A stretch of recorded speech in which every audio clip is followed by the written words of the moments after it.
अनूपपुर नाम के एक गांव में एक बहुत अमीर आदमी रहा करता था, सेठ धनपत लाल। धनपत लाल के पास धन दौलत गाड़ियों की कोई कमी नहीं थी। धनपत लाल बहुत घमंडी अमीर आदमी था। एक दिन की बात है, धनपत लाल कुछ सोचते सोचते किचन में आ जाता है और अपने नौकर को कहता है, सुनो रामू, आज मेरे जीवन का बहुत खास दिन है। तुम बहुत सारा खाना बनाओ, अच्छा अच्छा खाना, और उसे बाहर लगाओ। ठीक है मालिक। धनपत लाल, उसकी पत्नी और उसकी एक बेटी, 3 ही लोगों का परिवार था। 3 लोग ही रहते हैं घर में और इतना सारा खाना बनता है, सारा का सारा फिक जाता है। क्यों ना मैं इस खाने का कुछ अच्छा उपयोग करूं? रामू ये सोचते हुए खाना बनाने में लग जाता है। फिर रात हो जाती है और रामू टेबल पर खाना लगा देता है। सभी हंसी खुशी खाना खाते हैं। बहुत सारा खाना बच जाता है। तभी सेठ आकर रामू से कहता है, रामू, मुझे गंदगी पसंद नहीं है। तुम ये सारा खाना उठाओ और बाहर फेंक दो। ठीक है ना? रामू वो सारा खाना एक बड़े से थैले में भरकर चल देता है और एक गांव के किनारे पहुंचता है। वो अपना बैग नीचे रखता है और आवाज देता है, अरे सोनू, मोनू, गोलू, बिट्टू, कहाँ हो सबके सब? जल्दी आओ, देखो मैं तुम्हारे लिए खाना लाया हूँ। सारे बच्चे खाना देखकर खुश हो जाते हैं। तभी, अरे रामू, इन बच्चों की आदत क्यों खराब कर रहे हो? फिर इन्हें खाना कौन खिलाएगा? क्यों परेशान हो रहे हो? आप चिंता ना करें चौधरी जी, जब तक मैं हूँ आपको खाना मिलता रहेगा और इन बच्चों को भी। आप परेशान ना हो, आप तो खाना खाइए। ठीक है बेटा, जैसी तुम्हारी मर्जी। तुम्हारी वजह से आज ये बच्चे पेट भर के खाना खा पाते हैं। खाना देकर रामू लौट जाता है। एक दिन सेठ खाना खाकर बाहर टहलने निकलता है।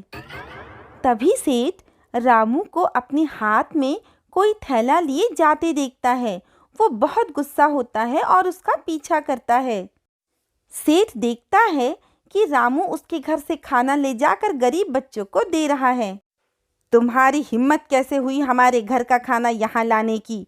तुम गरीब लोग कभी नहीं सुधरोगे। क्यों लाया तुमने हमारे घर का खाना यहाँ पर? क्या तुमने मुझसे पूछा था? सेठ जी, आप सारा खाना फेंक देते हैं, यूं ही बर्बाद हो जाता है। मैंने तो ये खाना फेंकने से बचाया। इस खाने से इन गरीब बच्चों का पेट भी भर जाता है और आपको दुआएं भी मिलती हैं। अपनी बकवास बंद करो रामू। कोई ज़रूरत नहीं मेरे घर का खाना इन गरीब बच्चों को देने की। आज के बाद तुम मेरे घर काम पर कभी मत आना। तुमने ये जो गलती की है उसकी यही सज़ा है। ऐसा कहकर सेठ वहाँ से चला जाता है। अगले दिन सुबह सेठ अपनी पत्नी और बेटी से कहता है, माला, मैं बिजनेस के सिलसिले में बाहर जा रहा हूँ, तो तुम अपना और बेटी का ख्याल रखना, ठीक है? जल्दी ही लौट आऊँगा। ऐसा कहकर सेठ अपनी गाड़ी में बैठकर निकल जाता है। सेठ अपनी गाड़ी में पेट्रोल डलवाना भूल जाता है और शहर से बाहर आ जाता है। अचानक से उसे एहसास होता है कि गाड़ी का पेट्रोल अब खत्म ही होने वाला है। गाड़ी चलते चलते रुकने लग जाती है। अरे नहीं, मेरी गाड़ी का पेट्रोल तो खत्म हो रहा है। मुझे जल्द ही कोई पेट्रोल पंप ढूंढना होगा। पेट्रोल पंप ना मिलने के कारण सेठ पैदल उतरकर चलने लग जाता है और वो पेट्रोल पंप ढूंढते ढूंढते बहुत दूर निकल जाता है। ये मैं कहाँ आ गया? यहाँ तो दूर दूर तक कोई भी नहीं है, इतनी सुनसान जगह, और मैं तो रास्ता भी भूल गया हूँ। ऐसा करता हूँ, थोड़ी देर आराम करता हूँ, फिर किसी से लिफ्ट लेकर चला जाऊंगा। कोई ना कोई तो आएगा इधर। ऐसा कहकर पास में पड़े पत्थर पर बैठकर वो इंतजार करने लग जाता है। काफी देर हो जाती है और सेठ का भूख के कारण बुरा हाल हो जाता है। तभी अचानक एक बूढ़ा आदमी खाना लिए उसके पास आता है। बूढ़ा आदमी उसके पास बैठकर कहता है, बेटा, बहुत भूखे लगते हो।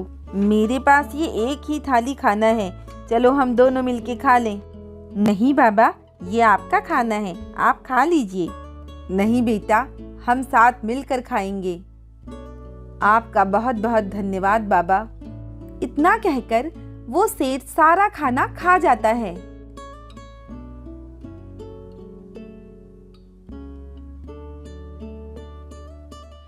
थोड़ी देर बाद वहां एक कार आती है और सेठ उसमें लिफ्ट लेकर घर आ जाता है। सेठ को अपनी गलती का एहसास होता है और वो वापस उसी गांव में जाता है और उन बच्चों को बुलाकर कहता है, बच्चों, तुम सबको मेरे घर खाना खाने की दावत है। सेठ उन बच्चों के लिए बहुत बढ़िया बढ़िया पकवान बनवाता है और उन सबको खिलाता है और अपनी गलती के लिए क्षमा भी मांगता है।